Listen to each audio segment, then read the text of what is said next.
Study IQ IAS, अब तैयारी हुई अफोर्डेबल। देश की टोटल पॉपुलेशन की बात करें तो उसमें लगातार इजाफा होता है। सेंसस 2011 के बाद अभी हो नहीं पाया due to Covid and lot of other reasons, और अभी पेंडिंग है। तो रीसेंट डाटा हमारे पास नहीं है, पर इंडिया की डाइवर्सिटी के बारे में अक्सर ऐसा कहा जाता है कि India is a melting pot of cultures, और ये कल्चरल डाइवर्सिटी के अंदर में एक अच्छा खासा कंट्रीब्यूशन होता है देश में प्रेजेंट ट्राइबल पॉपुलेशन का भी। अगर 2011 के आंकड़ों की बात करें तो कुल देश की जनसंख्या का लगभग 8.6 यानी कि 8.6% जो पॉपुलेशन है वो हमारे शेड्यूल्ड ट्राइब के जो लोग हैं उनके द्वारा कंप्राइज करते हुए आपको देखने को मिलती है। नमस्कार, मैं उत्कर्ष सिंह, और एंथ्रोपोलॉजी की सीरीज में जहां पे हम बेसिक टर्म्स की कंसेप्ट्स को समझने की कोशिश कर रहे हैं, आज एक ऐसे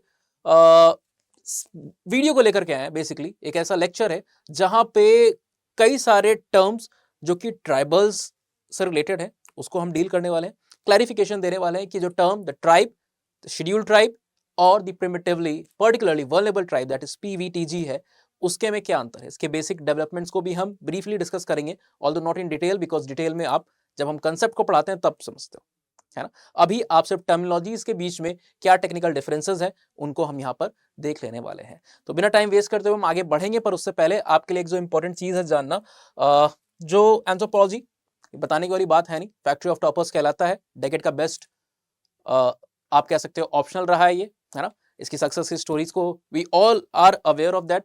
Why people from engineering background, medical background, commerce background, BBA, BCA, zoology, botany, agriculture, commerce for that matter, physics, stats, हर जगह से अपने सब्जेक्ट को छोड़ करके लोग एंथ्रोपोलॉजी में आ रहे हैं, बिकॉज दे आर अवेयर कि काफी ज्यादा कंसाइज है, स्मॉल इन लेंथ है, ठीक है, प्लस स्टैटिक है, प्लस इजी टू स्कोर है, ना ज्यादा ह्यूमैनिटीज की तरफ झुकता है ना ज्यादा साइंस की तरफ झुकता है, कंप्लीट ब्लेंड है, तो स्कोरिंग काफी ज्यादा आसान हो जाती है। That's why it is the only option that is having 10.5% success rate. और इसी को अगर आप इससे वाकिफ हो इन सारे फैक्ट से जो हमने कई बार डिस्कस किया अलग अलग वीडियोस में, तो आपको क्या करना है कि हमारे बैचेस जो कि 28 ऑफ अगस्त से स्टार्ट हुए, 7 ऑफ सितंबर को बैच जो है वो क्लोज हो रहे हैं, उसमें आप एडमिशन ले सकते हो यूजिंग दिस पर्टिकुलर कोड। ये यूएस लाइव का कोड आप लगाना ना भूलिएगा। स्टडी IQ के किसी भी कोर्स पे साल के 365 दिन आप जब भी परचेज करते हो तो यूएस लाइव का कोड लगाते ही जो भी उस समय बेस्ट डिस्काउंट है वो मिल जाएगा आंख बंद करके आपको, और साथ ही साथ पर्सनलाइज ऑप्शनल की गाइडेंस भी आपको मिल जाती है। कोर्स की अगर बात करें तो लाइव लेक्चर के साथ रिकॉर्डेड लेक्चर्स है, और प्लस 12 टेस्ट पेपर्स आपके पास जाएंगे, 8 सेक्शनल प्लस 4 फुल लेंथ। उसके आपको सिनैप्सेस मिलेंगे, मॉडल आंसर्स मिलेंगे, इवैल्यूएशन मिलेंगे, रिमार्क मिलेंगे डिटेल में। कंटेंट की बात करते हो तो आप क्रक्स मिलेंगे वाले आपको 17 से 18 सोर्सेज, जर्नल्स, मैगजीन्स को कंपाइल करके बनाया गया ताकि और कहीं जाने की आपको जरूरत ना पड़े। साथ ही साथ what we are providing is hand written notes, class notes, PPTs, है ना। तो सारी चीजें मिल रही है। डिटेल में जाएंगे तो पूरा लेक्चर उस पर चला जाएगा, उसके ऊपर कभी और बात करेंगे।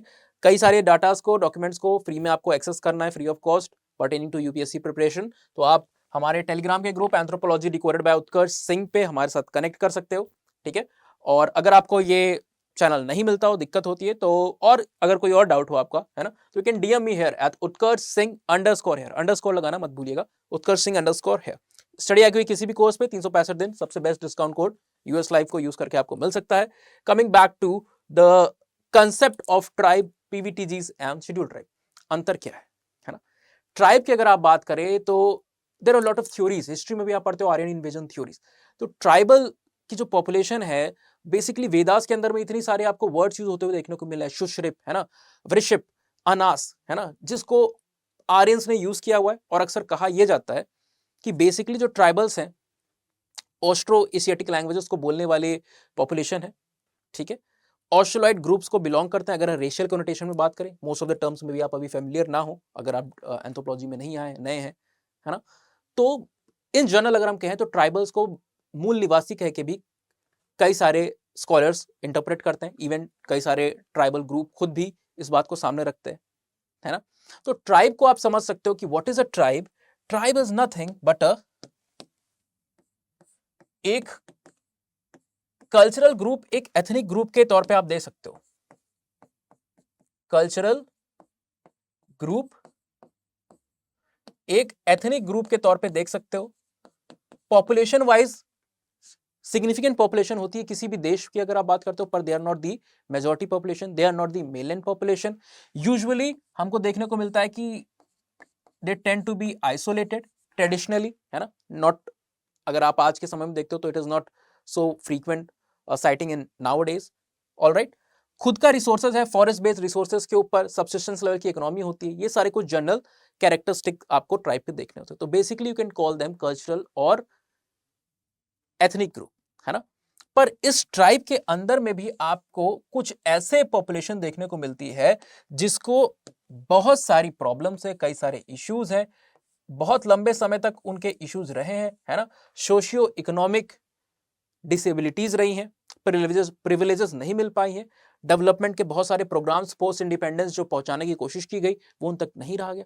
तो एक तरीके से they are the marginalised tribals आप कह सकते हो, ठीक है। और इसीलिए इनको रेफर करने के लिए हम टर्म को यूज करते हैं शेड्यूल्ड ट्राइब का। अभी शेड्यूल्ड ट्राइब क्यों? Because they have been recognised as the members within this big tribal population who are marginalized, who are having a lot of problems, issues, है ना। तो इसलिए जो एसटी का जो टर्म होता है इसको आप समझ सकते हो, देख सकते हो as an administrative, as a politico legal terminology, है ना।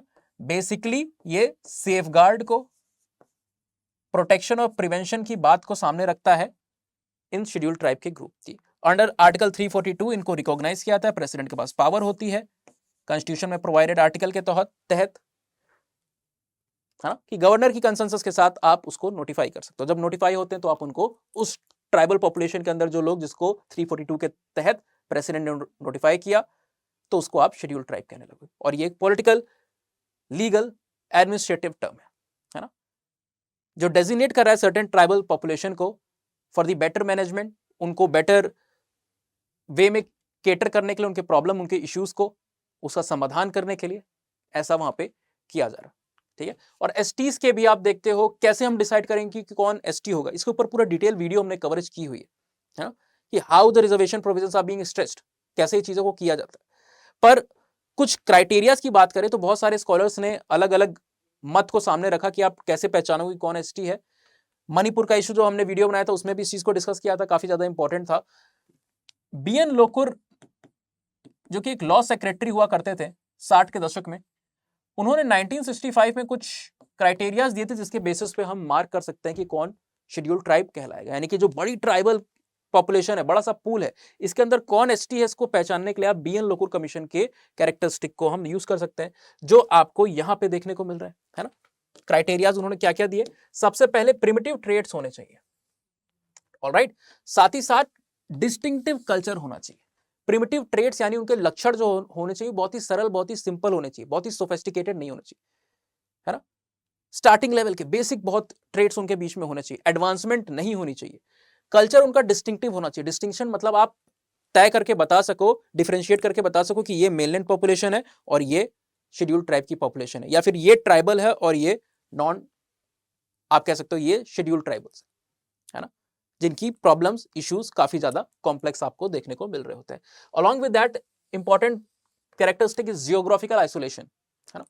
जियोग्राफिकली आइसोलेटेड होने चाहिए, मेनलैंड पॉपुलेशन से संपर्क इनका कम होना चाहिए, या फिर ऐसे रीजन्स में हो जो थोड़े हिली ट्रैक्ट्स और माउंटेनियस रीजन्स होते हैं, है ना। अलग थलग अकेले रहना पसंद करते हैं, है ना। इसीलिए कई बार इनको फॉरेस्ट ड्वेलर्स या फिर हिल ड्वेलर्स भी कहा जाता है। आप देखोगे there is a prevalence of shyness of contact, है ना। शाइनेस ऑफ कांटेक्ट मतलब ये नहीं कि वो घूंघट लेके आप जाओगे तो आपके पास से भाग जाएंगे, छिप जाएंगे।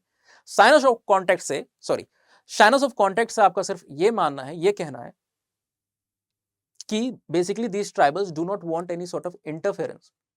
वो अपने हाल पे रहना चाहते हैं, अपने कंडीशंस पे चलना चाहते हैं, है ना। सब्सिस्टेंस है, अपना गुजारा सब कुछ अपने तरीके से मैनेज करना चाहते हैं। वो नहीं चाहते हैं कि आप उनके कल्चर में आकर के दखल डालो, आप उनके साथ काफी ज्यादा मेल जोल को बढ़ाओ।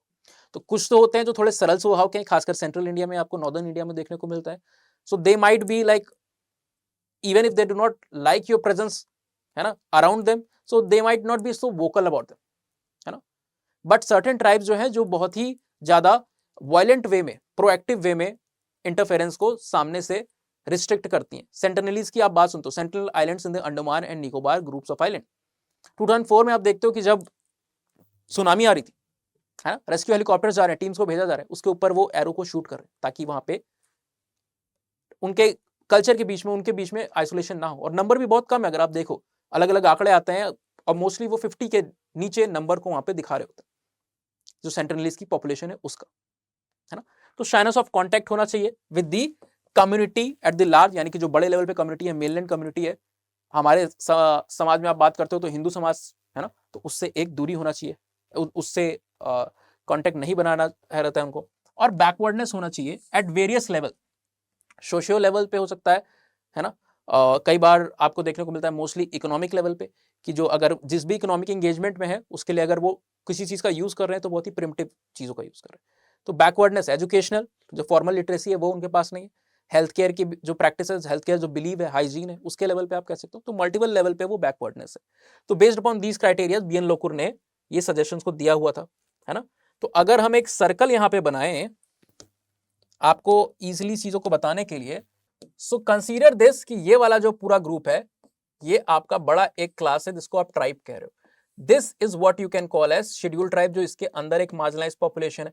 पर among that schedule tribe also कुछ ऐसे ग्रुप होंगे, कुछ ऐसे लोग होंगे जिनके बीच आपको देखने को मिल रहा है हालत और भी ज्यादा बुरी है। आप अंत्योदय योजना की बात सुनते हो, लॉट ऑफ स्कीम्स है ना, जो पुअरेस्ट ऑफ द पुअर की बात करते हैं, तो सेम कंसेप्ट यहां पे अप्लाई होता है कि ट्राइबल के बीच जो डिसप्रिविलेज्ड है, अनप्रिविलेज्ड है ना, थोड़े से मार्जिनलाइज हैं कैटेगोरिकली, तो वो शेड्यूल ट्राइब है। उनके बीच भी जो उनसे भी हालत खराब है शेड्यूल ट्राइब की, जो दो जिनको इमीडिएट हेल्प की जरूरत है, सेफगार्ड की जरूरत है, जिनका नंबर बहुत बुरी तरीके से गिर रहा है या फिर स्टैग्नेंट है, ग्रोथ नहीं हो पा रही, उनको पीवीटीजी के इस ग्रुप के अंदर में रखा गया, है ना। पहले इसको पीटीजी कहा जाता था, प्रिमिटिव ट्राइबल ग्रुप, बाद में ये आज की डेट में एक नाम इसका बदला गया और आज इसको पीवीटीजी कहा जाता है, पर्टिकुलरली वल्नरेबल ट्राइबल ग्रुप्स। ठीक है, सो आई होप आपको आइडिया लग गया होगा। अब अगर हम पीवीटीजीज की बात करते हैं तो पीवीटीजीज का जो पूरा एग्जिस्टेंस है that is based upon the concept of depopulation, है ना। यूएन ढेबर साहब ने अपने वर्क में इसको हाईलाइट किया हुआ है।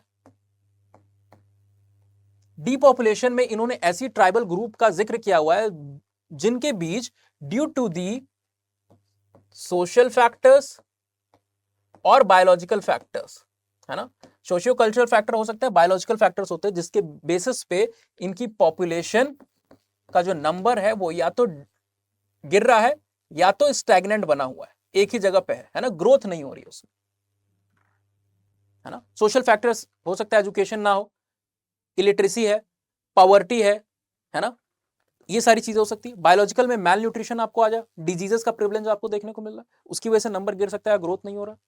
तो ये फैक्टर्स आपको वर्क करते हुए देखने को मिल जाए। इसके बेसिस पे इन सारी बातों को यूएन ढेबर साहब ने हाईलाइट किया था। और इसके कंट्रास्ट में उन्होंने बताया था कुछ ऐसे ट्राइबल ग्रुप भी हैं जो आपको देखने को मिल रहे हैं प्रोलिफरेट कर रहे हैं, प्रोलिफरेटिंग ट्राइबल पॉपुलेशन, है ना। गोंड्स की बात करते हो, भील्स की बात करते हो, मेलैंड पॉपुलेशन के साथ अच्छा खासा जुड़ाव हो चुका है इनका। कई बार तो पहचानना मुश्किल हो जाता है कि ये मिडिल क्लास हिंदू फैमिलीज हैं या फिर ट्राइबल कम्युनिटीज है ना। कॉन्स्टिट्यूशनल प्रोविजंस का जो फायदा है उन्होंने काफी अच्छी तरीके से यूज किया हुआ है। तो their socio economic condition background is quite safe and secure, तो वहां पे उनका नंबर अच्छी तरीके से ग्रो हो रहा है। And these are the tribal population जिसका आप नंबर भी देश में सबसे अधिक देखते हो, है ना।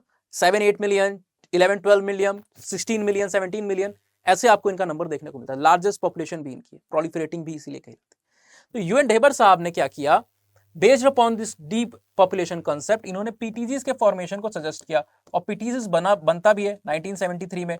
इसमें फर्स्ट लिस्ट का एडिशन होता है जो कि 1975 में होता है और सेकंड लिस्ट जो होती है वो आपकी 1993 में आती है। फर्स्ट लिस्ट में 52 ग्रुप को रखा जाता है, सेकंड लिस्ट में 23 को रखा जाता है, टोटल हो जाते हैं 75 ग्रुप्स। और उड़ीसा की अगर आप बात करते हो तो मोस्टली आपको सबसे अधिक ग्रुप यहीं पे देखने को मिलता है, 13 यहाँ पे, आंध्र प्रदेश में 12, उत्तर प्रदेश उत्तराखंड जैसे राज्यों की बात करते हो तो यहाँ पे सबसे कम। उस समय डिवीजन नहीं हुआ था ऑलमोस्ट, है ना, आपको पता है कि बाइफर्केशन नहीं हुआ था स्टेट का, तो वहां पे 2 ग्रुप्स आपको देखने को मिल रहे थे। ठीक है, तो इन्होंने भी ऐसे डायरेक्टली नहीं कह दिया, इन्होंने भी कुछ क्राइटेरिया बताया जिसके बेसिस पे आप कहोगे कि हाँ वो पीवीटीजीज है, और वो क्राइटेरिया आपके सामने यहां पे। First criteria is pre agricultural level of technology होनी चाहिए। एग्रीकल्चर में आप देखते हो किस तरीके से हार्वेस्टर्स का यूज किया रहा है, ट्रैक्टर्स, इरिगेशन करना, ऐसी चीजों का यूज किया रहा है।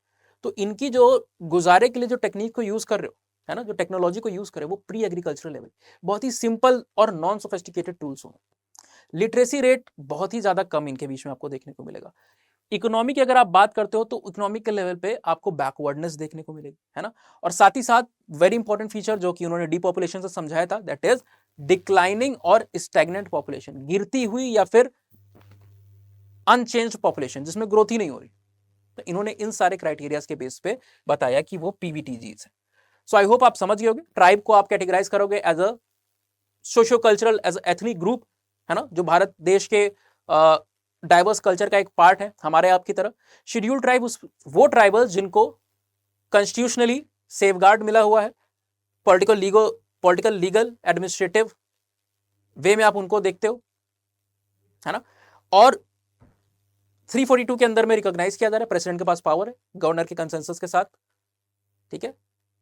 साथ ही साथ इन ट्राइबल्स के बीच में, शेड्यूल ट्राइबल्स के बीच में भी जो और भी ज्यादा अर्जेंट नीड जिनको चाहिए, पॉपुलेशन गिर रही है, बहुत सारी प्रॉब्लम्स है, अर्जेंट रिक्वायरमेंट है, उनके लिए पीवीटीज का प्रावधान लाया गया। वो भी एक पॉलिटिकल एडमिनिस्ट्रेटिव टर्म के तौर पे आप देख सकते हो पीवीटीज, है ना, जो कि कंसेप्ट वाइज अगर आप देखते हो तो कंपैरेटिवली लेटर है। नाम जो बदला इसका 2004 के आसपास से डिमांड थी, 2006 में फॉर्मली इसका नाम भी चेंज हो जाता है, पीटीजी से पीवीटीजी कर दिया जाता है। So I hope the distinction between tribe, scheduled tribe and PVTG is quite clear to you.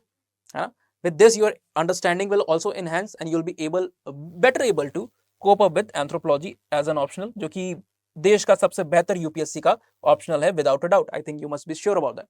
So batches हमारे आपको पता है कि 28 तारीख से ओरिएंटेशन स्टार्ट हुए हैं। जो क्लोजिंग है बैच की वो 7 सितंबर को है। ट्राई की 7 सितंबर से बहुत पहले आप ज्वाइनिंग कर ले बैचेस के अंदर में।